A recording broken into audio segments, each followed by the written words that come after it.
Queria falar nessa noite, o tema é o seguinte, né? Quais são as características daqueles que perseveram no Senhor? Já vi muitas pessoas chegarem a caminhar com Deus, mas não perseveraram. Vi muita gente chegando, mas não ficaram firmes na caminhada com o Senhor. Qual é o segredo? O que é necessário para que essas pessoas, para que as vidas possam perseverar na caminhada do Senhor? E eu quero trabalhar uma passagem com vocês. Nós vamos ver juntos Atos capítulo 20, a partir do versículo 17.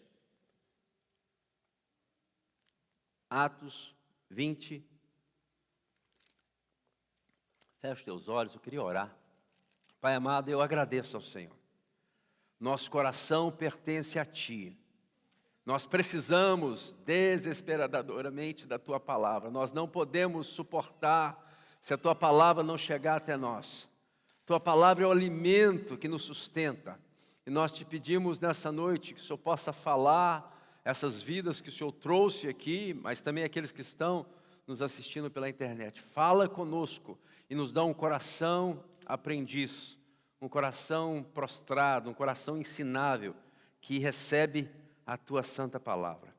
Nós oramos em nome de Jesus. Amém. Amém. Eu queria convidar você a ficar de pé. Vamos ler juntos isso aqui. Atos 17, 25, está lá? A palavra do Senhor diz assim: de Mileto mandou a Efésios chamar os presbíteros da igreja. Enquanto se encontravam com ele, disse-lhes: vós bem sabeis como foi que me conduzi entre vós em todo o tempo, desde o primeiro dia em que entrei na Ásia, servindo ao Senhor com toda humildade, lágrimas e provações, e pelas ciladas dos judeus me sobrevieram, jamais deixando de vos anunciar coisa alguma proveitosa, vou-lo ensinando, a ensinar publicamente e também de casa em casa, testificando tanto a judeus como a gregos o arrependimento para com Deus e a fé no nosso Senhor Jesus Cristo. E agora, constrangido em meu espírito, vou para Jerusalém, não sabendo o que ali me acontecerá, senão que o Espírito Santo, de cidade em cidade, me assegura que me esperam cadeias e tribulações. Porém, em nada considero a minha vida preciosa para mim mesmo, contanto que complete a minha carreira e o ministério que recebi do Senhor Jesus para testemunhar o evangelho da graça de Deus. Agora eu sei que todos vós, cujo meio passei pregando o reino, não vereis mais o meu rosto. Não vereis mais o meu rosto. É a palavra que Paulo fala. Você pode se assentar, nós já oramos. Tem passagens na Bíblia, gente, que elas me enchem assim de emoção. Como se quando eu leio essas passagens, como se eu pudesse me transportar para ver aquilo acontecendo na sua íntegra. E tem vários textos assim que eu me emociona. Um deles, assim, que eu não posso deixar de mencionar, é quando Abraão vai caminhando. Eu queria que você, que é pai, você pudesse se colocar nos sapatos de Abraão, caminhando com seu filho, porque ele ia sacrificar o seu filho ao Senhor. E a Bíblia diz que o filho olhou para ele e falou assim: aqui está a lenha, aqui está o cutelo, onde está o sacrifício? O sacrifício era ele, E eu fico imaginando o coração daquele pai. Outra passagem que me chama a atenção, me enche de emoção, quando José no Egito, um homem que tinha ido para lá adolescente, muito tempo fora da casa do pai, da convivência com seus irmãos, ele foi ali vendido como escravo, e chega um dia que ele consegue se revelar aos seus irmãos. Aquela cena foi maravilhosa, algo poderoso ali, que ele fala: eu sou José, não temas. E quando José encontra seu pai, a Bíblia fala que ele chorou, eles se demoraram ali, abraçaram por longo tempo. E são cenas assim marcantes. Outra que me chama a atenção, assim, você que é mãe, você sabe que Ana, Ana, ela não tinha filho e ela chora na presença do Senhor e o Senhor concede um filho. E depois que ela tem um filho, ela volta, depois do menino desmamado, ela volta para que ela pudesse entregar o seu filho para que o sacerdote pudesse criá-lo no templo. Isso são, assim, cenas que mexem com as nossas emoções, né? Imagina uma mãe entregando o seu próprio filho para que ele fosse criado, porque ela tinha feito um voto ao Senhor. E essa passagem que nós acabamos de ler aqui, ela tem essa característica. Paulo, ele foi um dos fundadores, né? O fundador da igreja de Éfeso, e o que acontece? Ele fica ali por um bom tempo. A Bíblia diz que ele passa um tempo ensinando a sinagoga. Aqueles homens estavam com seus corações endurecidos. Ele vai e começa a ensinar por 2 anos na escola de Tirano. Depois o que acontece? Que o Senhor começa a trabalhar naquela cidade de uma forma muito poderosa. A Bíblia diz que pelas mãos de Paulo, muitos milagres extraordinários aconteciam na cidade de Éfeso. O Senhor começou a operar ali de uma forma tremenda e coisas começaram a acontecer. Em Éfeso foi quando aqueles exorcistas ambulantes, eles tentaram tirar um espírito maligno. Vocês se lembram da história, né? E ali aquilo eles não conseguiram, porque eles falam assim, em nome de Jesus que Paulo prega.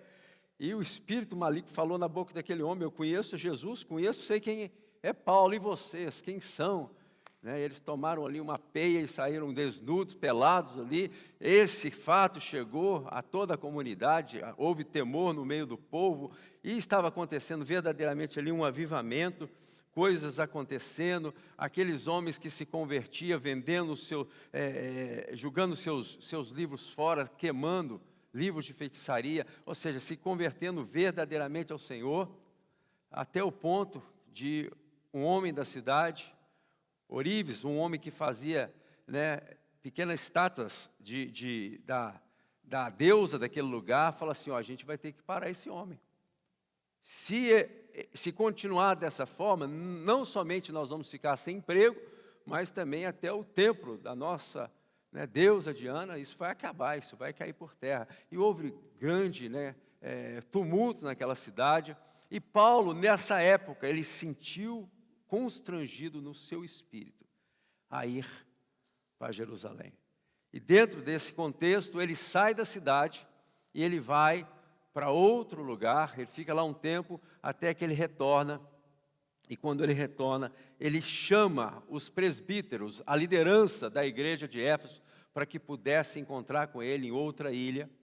E ali ele traz essa palavra para eles.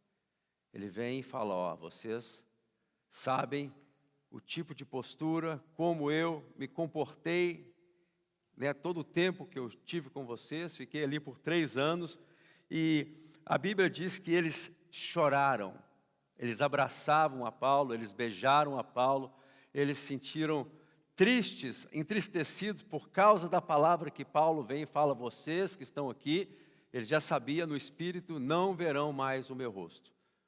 Porque ele sabia que ele ia para Jerusalém e o Espírito de Deus estava afirmando a ele o que ia acontecer ali nesse decorrer desse tempo.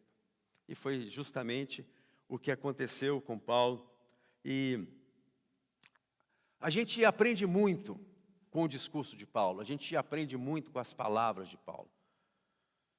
A gente, quando olha como Paulo coloca a sua vida e as palavras, elas são coerentes naquilo que ele faz. Estava acontecendo um avivamento naquela cidade, coisas grandes acontecendo, o Senhor operando poderosos milagres através da mão do seu servo, mas ele sentindo no espírito, da parte de Deus, que algo mais tinha que ser feito. E ele vai e começa a dar passos para que isso pudesse acontecer. Quais são as características das pessoas que perseveram a andar com Deus?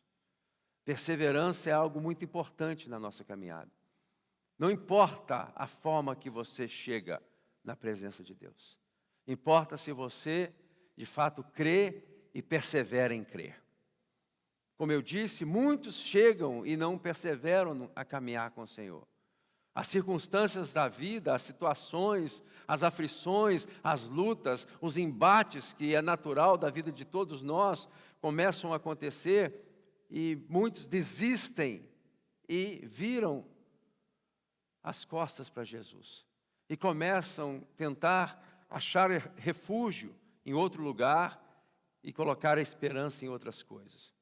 Mas existe sim uma forma, uma característica daqueles que buscam a Deus, daqueles que perseveram na presença de Deus.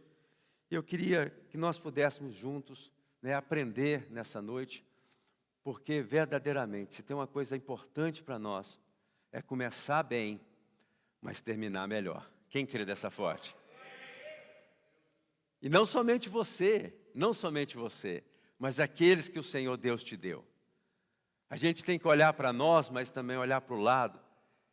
E orar a Deus, pedir a Deus graça para que nós possamos ser esteio, para que nós possamos ser canais de Deus, para que não somente nós possamos chegar naquele dia, olhar a face do nosso Senhor e dizer valeu a pena, mas que nós possamos ver aqueles que foram e chegaram ali conosco.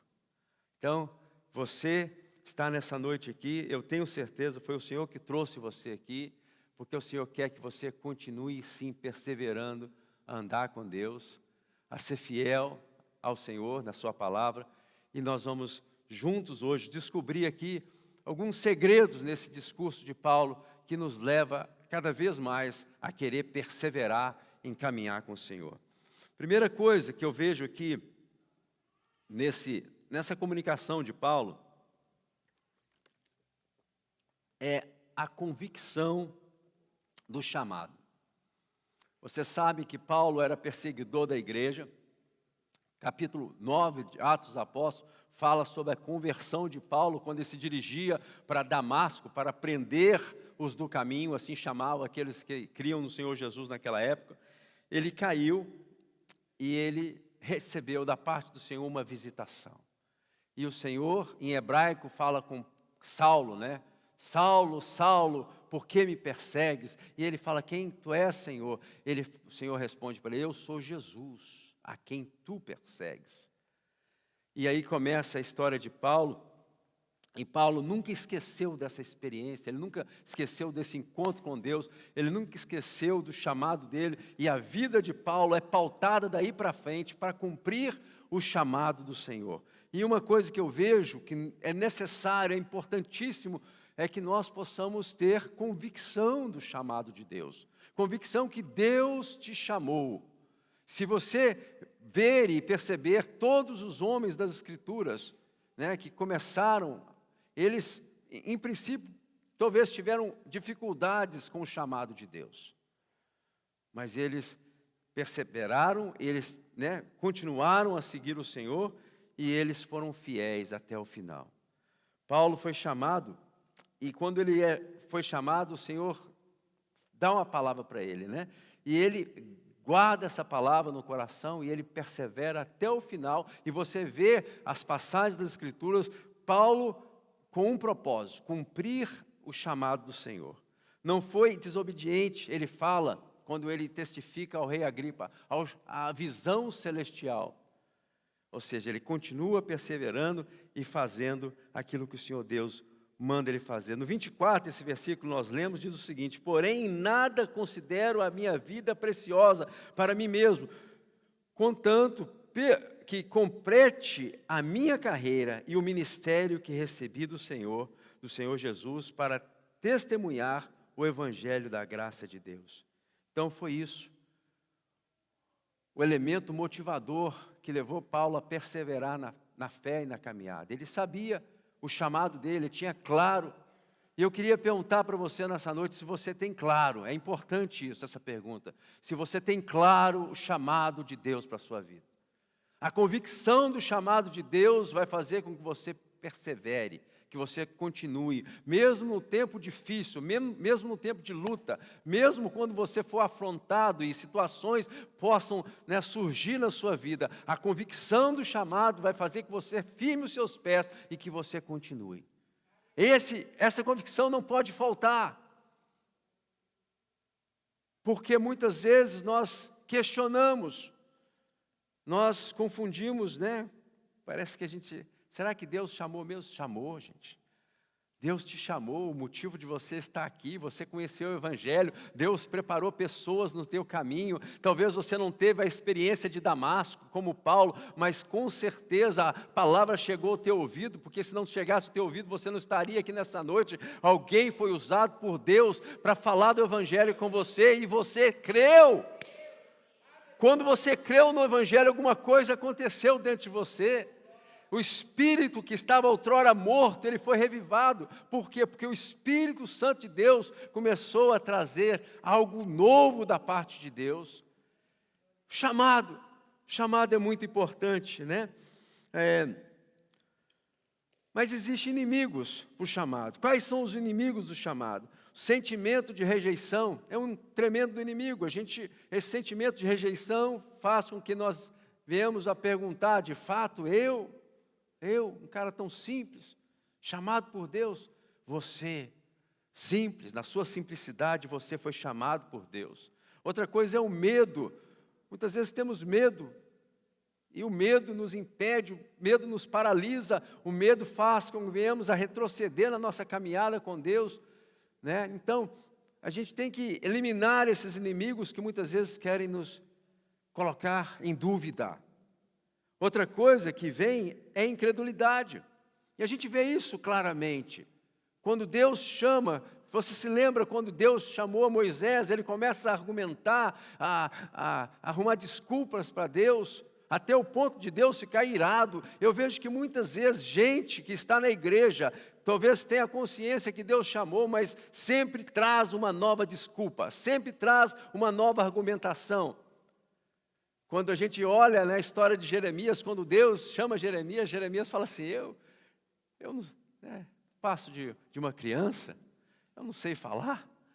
E você falou, não, você, onde eu te mandar, você vai. É uma tendência natural nossa, muitas vezes, querer se esquivar do chamado de Deus, da proposta do Evangelho, daquilo que Deus tem para nós. Quando Deus chama Isaías, Isaías falou assim, ai de mim, porque sou homem de lábios impuros e vivo no meio de um povo de impuros lábios, e o Senhor vem e queima o lábio dele, queima a boca dele. Por quê? Porque é uma tendência natural nossa a querer dar desculpa e não verdadeiramente aceitar o chamado de Deus, abraçar o chamado de Deus. E eu quero afirmar com certeza nessa noite, a convicção do chamado de Deus vai nos sustentar nas horas difíceis. A convicção do chamado de Deus vai nos ajudar a passar pelos desafios da nossa vida. E é tempo de buscar a Deus, gente. Como eu disse anteriormente, não é um tema de uma mensagem, é uma necessidade real na nossa vida. E essa é uma das características daqueles homens e mulheres que perseveram, né, ter claramente a convicção do chamado nas suas vidas. E nós não nos podemos sentir inadequados. É um sentimento que às vezes cai sobre nós. Não nos sentir adequado para isso. Será que eu? A gente até crê que Deus está fazendo a obra na vida do irmão do lado, mas a gente tem dificuldade de crer que Deus está operando em nós e através de nós. E aí quando você vai lá em 1 Coríntios capítulo 1, ali a partir do versículo 26, a Bíblia fala que Deus escolheu as coisas loucas para envergonhar as sábias, né? Deus escolheu os fracos para envergonhar os fortes, Deus escolheu os humildes e desprezados para reduzir a nada aqueles que são. Sabe para quê? Para que ninguém se vanglorie na presença de Deus. Ou seja, é Deus fazendo, do começo ao fim, é Deus levantando, é Deus chamando um povo, é Deus pegando as pessoas simples, as pessoas que aos olhos do mundo não têm valor, mas têm valor para Deus. E você é um desses. E você não deve permitir que o sentimento, né, de ser inadequado, o sentimento de rejeição, o medo, os questionamentos da vida ou até mesmo a incredulidade que muitas vezes paira sobre nós, te tire e te roube esse grande privilégio de saber que você é um escolhido de Deus, você é chamado por Deus e Deus, as poderosas mãos do nosso Senhor estão sobre ti. Isso faz toda a diferença quando você sabe que do teu lado está os anjos do Senhor. A palavra do Senhor fala que Ele dá ordem aos seus anjos a favor daqueles que hão de herdar a salvação. Então o Senhor está comigo, o Senhor está contigo. Quem crê dessa forma? Não permita que essa convicção possa ser roubada de você. Entenda que você foi chamado por Deus e você é precioso, é preciosa aos olhos do Senhor. O chamado, a convicção do chamado faz toda a diferença nas nossas vidas. Esse é o ponto número 1, tá? As pessoas que perseveram na fé, as pessoas que não se desviam do Evangelho, as pessoas que não permitem que as tribulações da vida os roubem. Você vai conversar, você vai ver, você vai, né, se inteirar que essas pessoas têm uma grande convicção do chamado de Deus na sua vida. Chamado de Deus não é um cargo, chamado de Deus não é uma posição na igreja, chamado de Deus não é um título que possa conseguir, sendo que não é nada de errado com isso. Chamado de Deus é a convicção de estar fazendo a vontade daquele que te chamou. Aleluia! Vou repetir, chamado de Deus não é um título, o chamado de Deus não é um cargo, o chamado de Deus não é ser membro, talvez, de uma denominação, o chamado de Deus é a convicção de estar no centro da vontade daquele que te chama. Quando nós entendemos isso, nós já não somos mais movidos pelas circunstâncias da vida. As circunstâncias da vida, elas chegam, mas elas vão.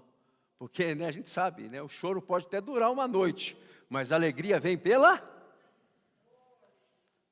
Quando a gente tem essa clareza no pensamento, as coisas ficam mais fáceis. E eu creio, né, o Senhor já moveu a pastora Juliana para chamar pessoas aqui, que talvez estão passando por dificuldades, lutas, e eu creio que você deve receber essa palavra no seu coração. Você é chamado por Deus, você não é estrangeiro e peregrino, não. Você agora faz parte da família de Deus. Amém? E porque você fala parte dessa família, você é herdeiro e co-herdeiro de Cristo Jesus, segundo as Escrituras. Se você tem Jesus no seu coração, se você já dedicou a sua vida a Ele, você faz parte das promessas. As promessas é para você, as promessas são para mim. Então esse é o primeiro ponto, tá? Que a gente tem que ter essa consciência. A segunda coisa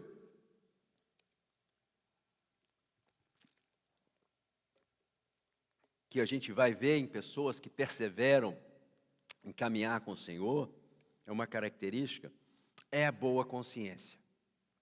Quando eu falo de boa consciência, é o testemunho, é a integridade, é a vida andada segundo os padrões de Deus e não segundo os padrões dos homens. Olha o que Paulo fala no versículo 18, vós bem sabeis, falando com aqueles homens, como foi que eu me conduzi entre vós, em todo o tempo, desde o primeiro dia que entrei na Ásia. Vê como Paulo vem e chama a responsabilidade para ele? Naquela hora que ele estava partindo, aquela hora que ele já não ia ver mais aqueles homens, ele vem e traz à memória. Vocês sabem da minha conduta. Vocês sabem como eu me portei durante todo esse tempo que eu tive com vocês. Então, a boa consciência nos leva a ter um testemunho que vai fazer a diferença na nossa vida. É importante nós andarmos com Deus, mas andarmos com Deus segundo os padrões do Senhor. No 33 e 34, no versículo, ele diz assim: de ninguém cobicei prata, nem ouro, nem veste, do mesmo capítulo, tá? Vós mesmos sabeis que estas mãos serviram para o que me era necessário a mim e os que estavam comigo. Ou seja, eu não fui abusivo, eu nunca peguei dinheiro emprestado com ninguém aqui, não paguei, ou fiz coisas que vieram a tocar o meu testemunho. Foi isso que Paulo estava falando aqui. Importante que nós possamos saber que quando a gente tem uma convicção do nosso chamado, Deus permite e vai nos dando responsabilidades dentro do reino. Ele vai nos chamando para que nós possamos ser, embaixadores do reino de Deus, e a gente vai aprendendo as coisas com Deus, e Deus permite que nós possamos ajudar pessoas, envolver com uns, envolver com outros, e assim a gente começa a ter uma caminhada. Mas é muito importante que junto com essa caminhada, nós possamos também construir uma boa consciência, construir um testemunho agradável a Deus e também agradável aos homens. Agora, fazer o que é certo não é fácil, gente. Verdadeiramente não é fácil, né? Andar na verdade não é uma coisa tão simples. Isso a gente tem que reconhecer. A gente precisa se esforçar para isso acontecer. A gente precisa andar verdadeiramente segundo os padrões do Senhor. E isso é bom porque aumenta a nossa dependência de Deus. Então, nós precisamos construir a nossa vida e nós precisamos construir um testemunho, que vai durar toda a vida. Não adianta também a gente fazer algo por um determinado tempo e daqui a uns meses a gente começar a fazer o que é errado e dar um mau testemunho e fazer aquilo que é errado e não honrar o Senhor com a nossa vida. Quando as pessoas nos veem, elas estão esperando ver Jesus através das nossas vidas. Esse lugar que você foi colocado lá para trabalhar, seja na limpeza, seja na construção, seja onde você trabalha, as pessoas que não conhecem Deus, quando elas descobrem que você é um servo do Deus Altíssimo, que você é um cristão, eles começam a olhar para você. Eles estão olhando as palavras que saem dos seus lábios, as suas atitudes, as suas ações, as suas reações, como é que você lida com as questões da vida. Eles não têm oportunidade, talvez, de ir a uma congregação ou numa igreja para ouvir o Evangelho. Então você é o Evangelho que chegou até eles. A sua vida é o Evangelho. Você testifica com a sua vida, com as suas palavras, com as suas ações. E essa consciência, a boa consciência, nos faz construir, por amor à obra, por amor ao Senhor Jesus, por amor às pessoas, um testemunho. E a gente tem que levar isso a sério, isso nos faz perseverar na nossa caminhada com Deus. Por quê? Porque se a gente também começar a desconstruir isso, que Deus está construindo, aí a gente vai operar de uma situação que não vai ser boa. A palavra do Senhor diz assim, lá em Atos dos Apóstolos, capítulo 24, 16, por isso também me esforço por ter sempre consciência pura diante de Deus e diante dos homens. Consciência pura é isso, consciência do que eu estou fazendo é agradável a Deus, são os padrões que Deus deixou para mim, está ligado à palavra de Deus, aquilo que a palavra do Senhor ensina. Por quê? Porque nós somos testemunhas do poder de Deus para transformar. Ele começou a transformar a minha vida, transformou a sua vida, e isso deve chegar até as outras pessoas. E as pessoas estão olhando para nós. Isso é algo que não pode ser esquecido nunca. Nós tivemos esse final de semana, esse meio de semana, lá em Connecticut, na Stanford, numa conferência para pastores e líderes. E muitas pregações edificantes para a nossa vida, em nome de Jesus. O ano que vem nós queremos abrir para que mais pessoas da igreja possam estar conosco. Esse ano foi complicado por causa de tudo que aconteceu o ano passado, mas nós queremos que isso também seja comunicado à igreja. Um dos pastores, o pastor americano, Larry Stackstill, parece o nome dele, ele contou um testemunho que encaixa com isso que nós estamos falando aqui nessa noite. Ele lembrou de um fato que aconteceu alguns anos atrás, eu creio que 2007 aconteceu, já tem um tempo já isso.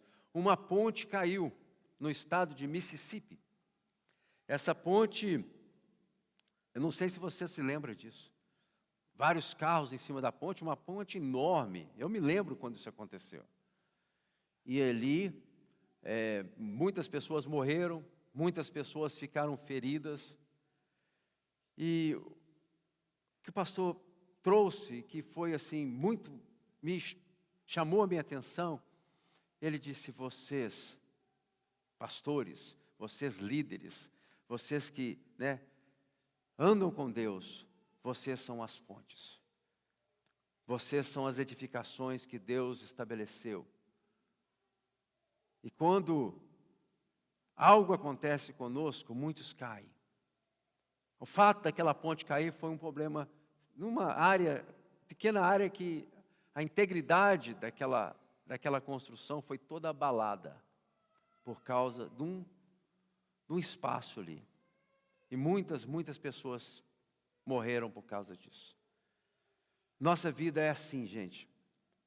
Nós somos escolhidos por Deus, nós temos um chamado da parte do Senhor, mas nós devemos ter essa boa consciência que Deus nos chamou para que nós possamos guardar a nossa integridade, para que nós possamos construir o nosso testemunho, para que nós possamos andar na verdade. Por que isso é tão importante? Porque um dos grandes inimigos da nossa caminhada de fé é a culpa. Quando nós erramos, mas por isso nós temos o sangue do Senhor Jesus para nos perdoar de todo pecado, nós podemos nós não podemos permanecer na prática do pecado, mas quando nós erramos e nós não retratamos com Deus, quando nós não acertamos, o que acontece imediatamente é cair sobre nós um grande peso de culpa. E a culpa, ela nos paralisa, a culpa, ela nos engessa, a culpa fala que nós somos hipócritas, a culpa, ela não deixa a gente entrar na presença de Deus. Então vai travando a gente, sem contar o diabo, o acusador dos irmãos, é um dos títulos do Satanás, ele acusa os irmãos, as acusações são constantes. Além disso, além do diabo, além da nossa culpa, muitas vezes que nos atrapalha a chegarmos à presença de Deus, ainda temos, infelizmente, aqueles que muitas vezes estão do nosso lado, que são os insensatos. Porque se nós olhássemos para nós mesmos, nós não precisaríamos olhar para as pessoas do lado e trazer juízo e condenação. Então, a palavra do Senhor diz assim: por isso é a vontade de Deus, que pela prática do bem façais imudecer a ignorância dos insensatos. Está lá no livro de Pedro, 1 de Pedro, capítulo 2, versículo 15.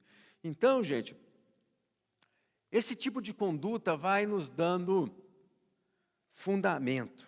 Esse tipo de conduta vai nos colocando num lugar que os ventos podem até soprar, porque é impossível que os ventos não soprem. Mas nós estamos estabelecidos, nós estamos arraigados em Cristo Jesus, nós temos uma boa consciência da nossa salvação, nós temos uma boa consciência da nossa caminhada com Deus, e a gente não permite, por causa disso, que culpa, nem as acusações do inferno, nem tampouco os insensatos que muitas vezes estão perto, venham querer parar a nossa caminhada. Então, primeira coisa, convicção do chamado. Segunda coisa, ter uma boa consciência diante de Deus e diante dos homens, ou seja, ter um testemunho que não seja contestável, andar retamente. Se a gente erra, até nos nossos erros, até nas nossas falhas, a gente vê o caso de Davi. Errou, mas ele consertou com Deus, gente. Você tem um caso mais horrível que Davi? Consertou com Deus, chamado em Atos Apóstolos, um homem segundo o coração de Deus. Então há esperança, independente da falha, independente da luta, independente da história, independente dos tropeços do passado, se a gente tem uma convicção que foi chamado por Deus e tem uma boa consciência, pastor, errei, Ué, errou, conserta, pede perdão, começa com Deus. Outra vez, andando retamente, não faça aquilo que foi feito. Você tem consciência que foi errado, que fez errado, agora começa certo. Por que muitas vezes fica essa situação que a pessoa está errada e continua no erro? Não, aí não pode. Então, a construção vai quando nós começamos a ter isso claro na nossa mente. Terceira coisa que eu tenho certeza, gente, que vai mobilizar, vai nos motivar, vai nos encher de força, de esperança, para que nós possamos vencer as batalhas da nossa vida, da nossa caminhada, nós temos um senso de propósito. O senso de propósito, ele nos torna imparáveis. Quando a gente vive por viver, aí nos tornamos semelhantes a plantas. A plantinha está ali, paradinha, né? É um ser vivo ou não. Mas não se espera muito ali, né? Talvez ter planta até que ajuda bastante, mas nós somos filhos de Deus. Nós não podemos ser comparados com plantas. Agora, quando nós não temos um propósito, nós somos facilmente abalados. Você vê a vida de Paulo, olha no versículo 22 o que ele diz. E agora, constrangido no meu espírito, vou para Jerusalém, não sabendo o que ali me acontecerá. 23, senão que o Espírito Santo de cidade em cidade me assegura que me esperam cadeias e tribulações. Cadeias e tribulações. O que na lógica nos diz? Esse homem deveria ir para o outro lado. Por que ele está indo para Jerusalém, gente? O que esse homem tem na cabeça? Se é isso que está acontecendo aqui, se ele vai vai acontecer tribulações na vida dele, cadeias, será que ele... Mas Paulo tinha tão claro o propósito de Deus na vida dele, o senso de propósito era tão forte na vida de Paulo, que ele não estava muito preocupado com isso. A preocupação de Paulo, o desejo, a força de Paulo, a motivação de Paulo era fazer a vontade do Senhor. Muitos de nós estamos andando aí para fugir do sofrimento, gente. Tem muita gente, infelizmente, é verdade. E todos nós, na verdade, quando chegamos ao Evangelho, de uma certa forma nós estamos tentando sair de algum tipo de sofrimento que está vindo sobre nós. Isso é normal. É normal isso. A gente quer dias melhores, nós queremos coisas que sejam boas para nós. Mas quando a gente entende o Evangelho, entende a obra de Deus, nosso coração começa a ser transformado, a gente começa a ver a realidade do mundo de uma forma diferente, a gente obrigatoriamente temos que nos apaixonar por Jesus. A gente vai se apaixonando por Jesus, então agora não é para as coisas que Ele pode nos dar, é por quem Ele é. É diferente, gente. A gente quer viver a vida de Deus, pelas coisas que o Senhor Deus nos apresenta na palavra dEle. São as promessas que nos motivam, é o desejo do coração de Deus que passa a ser o desejo do nosso coração. Aquilo que é precioso para Deus começa a ser precioso para mim. Aquilo que agrada o coração de Deus começa a agradar o meu coração. A nossa vida em Cristo Jesus é transformada pelo Evangelho. E o senso de propósito nos faz ir além.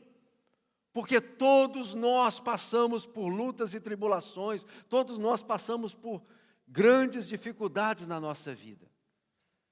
Com certeza tem alguns de nós aqui que estão passando agora por essas tribulações. E o senso de propósito, ele vem encher o nosso coração de força, de motivação para continuar. Na vida, a vida, ela perde o sentido quando ela não tem propósito. Sabia disso? A gente fica vivendo para pagar conta, a gente fica vivendo com sonhos medíocres, a gente fica vivendo para fazer alguma coisa no futuro, sem saber muito bem o que é. A gente fica tampando aqui, tirando de lá, e fazendo aqui, e fazendo lá. A gente vai empurrando literalmente, como, né, diz aí o dito popular, empurrando com a barriga a vida. Mas o Senhor tem algo muito maior para nós. O Senhor tem algo muito maior para você. O Senhor nos chama para que nós possamos ter convicção dos planos de Deus na nossa vida. E quando nós temos claro o senso de propósito, aí a nossa vida fica completamente diferenciada das outras, né? São pessoas que, quando você vê pessoas que estão assim meio desanimadas, pessoas que estão assim, será abatidas, sem força, você pode ir, você pode conversar, você pode ver que talvez ali essa pessoa perdeu o rumo, perdeu o propósito. Já não sabe mais por que está fazendo as coisas. Às vezes está fazendo as coisas, mas nem sabe por que está fazendo. E isso não é bom que seja assim. Até o ímpio, até aquele que não anda com Deus, eu queria que você prestasse atenção daqui para frente. Essas pessoas estão andando aí em busca de significado pela vida deles. Aí quando um deles encontra uma causa, eles abraçam a causa com todo o teu coração, com toda a força. Mas nós somos chamados para a maior causa do universo, é servir a Deus. E quando nós temos essa consciência de fato e andamos e abraçamos esse propósito, isso faz com que sejamos imparáveis. Nada pode nos parar. Pode vir tribulação, pode vir luta, pode vir dificuldade. Nós estamos firmes porque nós estamos firmados nele. Não dependemos da nossa força, dependemos da força do Senhor. Isso é que nos enche de vigor, e satisfação e alegria. Como pode ser achado gozo na tristeza? Isso é impossível aos olhos humanos.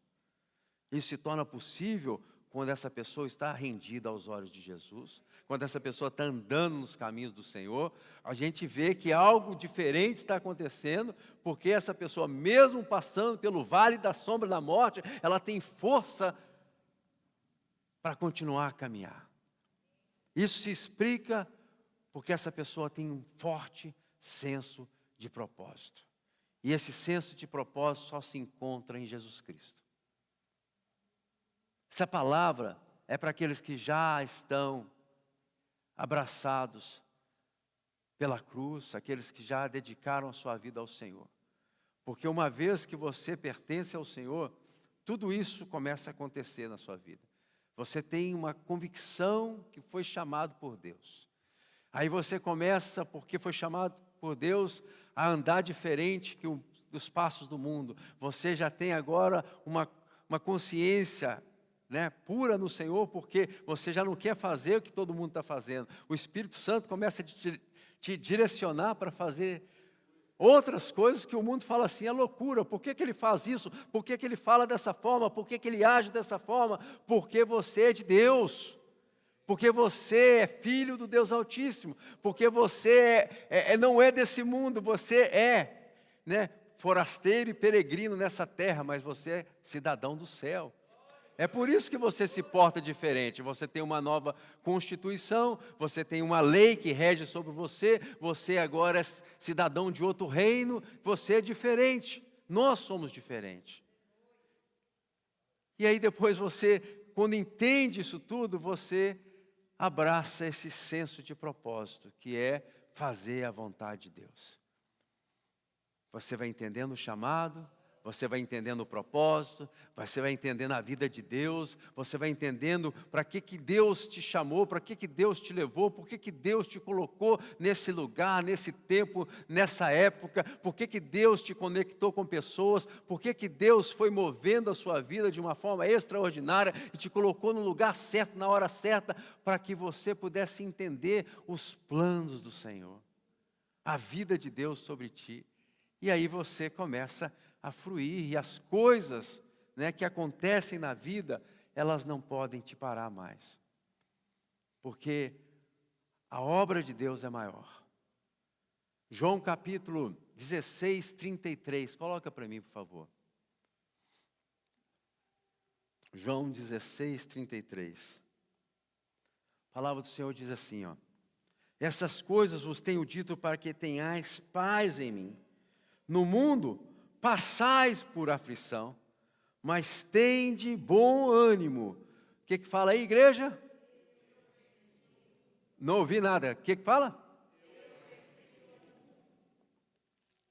Eu venci o mundo. O Senhor fala primeiro que vai ter luta, vai ter dificuldade. Mas Ele quer que nós tenhamos o quê? Bom ânimo. Que nós tenhamos motivação, que nós tenhamos força, que nós possamos ir para cima. Nós não podemos parar e tampouco podemos retroceder na nossa caminhada. Nós temos que avançar, nós temos que ir para cima, nós temos que conquistar. A palavra do Senhor, Ele nos chama como igreja a possuir, gente.